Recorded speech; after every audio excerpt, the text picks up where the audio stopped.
Angel Reese reinventing 80s and bar rivalry. Considering Clark and Angel Reese received the Larry Bird and Magic Johnson comparisons, it's reasonable to believe more will follow as they can reinvent it during one All-Star weekend. Once rivals from two different backgrounds, Bird and Magic became friends, although it took a lot longer than half a season. Clark and Reese have an opportunity to grow as friendly rivals as teammates during the All-Star game. Clark has never uttered a negative word or anything remotely mean-spirited to or about Reese. Likewise, Chicago Sky's Reese hasn't either, but she has taunted, seemingly subtweeted about Clark's influence on the game. Still, the two are responsible, although to different degrees, for the seismic shift in attention and money being pumped into the WNBA.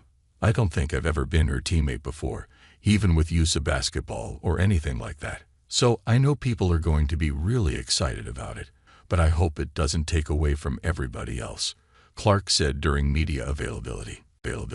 Clark seemed to play it closely regarding her interest in playing with Reese, as she typically does, but the last sentence said it all. Clarking saying, "I hope it doesn't take away from everybody else," is perhaps what she feels occurs when the mainstream media zooms in on every word said or gesture made by the rookie All-Star, leaving her teammates out to answer every question about Clark, and not the Indiana Fever. Furthermore, certain media could look for ways to deepen the rivalry. Does she think the media will overanalyze every interaction between the two stars for possible flaws? Well, she'd be right if that's the case.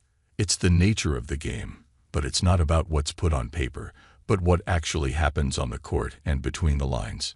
Regardless of what the media produces content-wise regarding the two teammates, they can settle any differences and possibly develop an understanding as two young stars with different approaches to the game.